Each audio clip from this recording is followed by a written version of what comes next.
Menteri Keuangan Sri Mulyani menegaskan APBN di era Presiden Prabowo Subianto tidak akan berantakan meski terjadi defisit Rp104,2 triliun per 31 Maret 2025. Ia memastikan APBN 2025 tetap dalam kondisi sehat dan terjaga, meskipun menghadapi ketidakpastian global.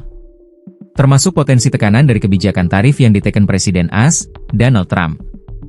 Sri Mulyani menyebut anggaran negara telah dirancang secara hati-hati untuk tetap mendukung berbagai program strategis tanpa mengorbankan prinsip kehati-hatian fiskal. APBN 2025 kata dia tetap prudent dan sustainable meskipun banyak program prioritas yang digulirkan oleh Presiden. Karena dalam sebulan terakhir ini dibuat headline untuk membuat seolah-olah APBN tidak sustainable, tidak prudent, dan ini akan menjadi berantakan. Tidak, tegasnya. Awalnya Sri Mulyani membeberkan realisasi anggaran pendapatan dan belanja negara, APBN, 2025 memiliki defisit Rp104,2 triliun per 31 Maret 2025. Dalam paparannya pada Sarasehan Ekonomi bersama Presiden Republik Indonesia di Menara Mandiri, Jakarta Pusat, Selasa, 8 April 2025, angka defisit ini setara 0,43% terhadap produk domestik bruto, PDB.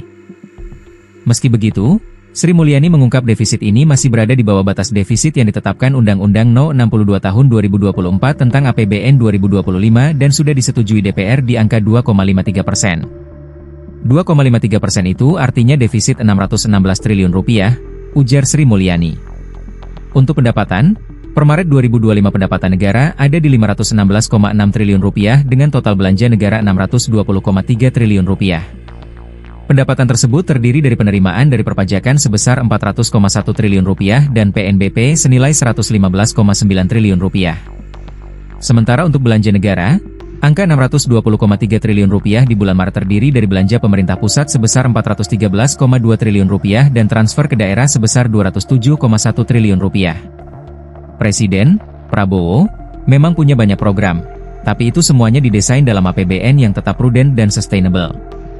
Jadi, ini yang menjadi ancor bagi kita untuk menyampaikan bahwa jangan kita semua menambah keresahan yang tidak perlu untuk hal-hal yang sebenarnya fundamentali masih baik, janjinya.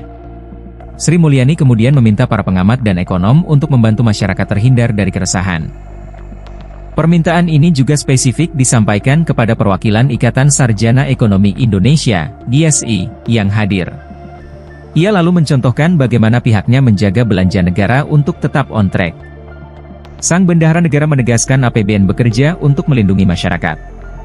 Misalnya, melalui subsidi, dana desa, sampai transfer ke daerah, TKD. Pembiayaan APBN karena banyak yang mengatakan apakah APBN akan defisit dan defisitnya nanti akan berapa? APBN didesain dengan defisit 2,53% sesuai UU APBN. Sampai dengan sekarang, defisit dan pembiayaan kita bisa iswet Rp250 triliun. Untuk surat berharga negara, SBN, kita Rp282 triliun, jelasnya. Memang terjadi kenaikan karena kita melakukan front loading, mengantisipasi bahwa Pak Donald Trump akan membuat banyak disruption. Jadi, kalau kita melakukan front loading bukan karena kita enggak punya duit, karena kita memang strategi dari Iswan C kita mengantisipasi ketidakpastian yang pasti akan membuat kenaikan, tambah Ani. Sri Mulyani berjanji pemerintahan Prabowo akan menjaga penarikan utang secara prudent, transparan, dan hati-hati. Di lain sisi, ia mengatakan pemerintahan Prabowo tetap akan menjaga program-program pendidikan. Ani bahkan menyebut ada sejumlah inisiatif baru yang dilakukan negara. Kementerian Keuangan mencatat bahwa hingga kuartal I 2025 berbagai program pemerintah berjalan sesuai jalur, termasuk belanja negara untuk ketahanan pangan, energi, pendidikan, dan kesehatan. Pemerintah, kata dia, telah menyalurkan subsidi pupuk sebanyak 1,3 juta ton dalam 3 bulan pertama dan bantuan makanan bergizi kepada 2,6 juta penerima.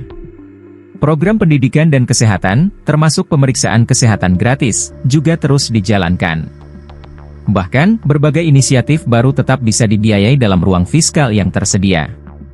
Tak hanya itu, alokasi untuk sektor pertahanan dan dana desa juga tetap masuk dalam struktur APBN tanpa menambah beban fiskal. Sri Mulyani menekankan bahwa seluruh program sudah diperhitungkan secara menyeluruh, termasuk sumber pendanaannya, seperti dividen dari BUMN. Itu semuanya dibiayai di dalam amplop APBN yang ada. Jadi, jangan khawatir. Tidak jebol APBN-nya. Banyak yang mengatakan apakah APBN-nya jebol? Tidak. Program-program Bapak Presiden ada di dalam ruang APBN yang ada, tuturnya. Postur dari APBN kita sampai dengan akhir Maret 2025, itu sekarang sudah dalam situasi membaik. Kemarin headline seolah-olah mengatakan, penerimaan pajak mengalami kontraksi dan lain-lain, kata Ani. Jadi kami ingin menyampaikan bahwa APBN tetap terjaga sebagai ancor confidence, karena ini penting sekali, ucapnya.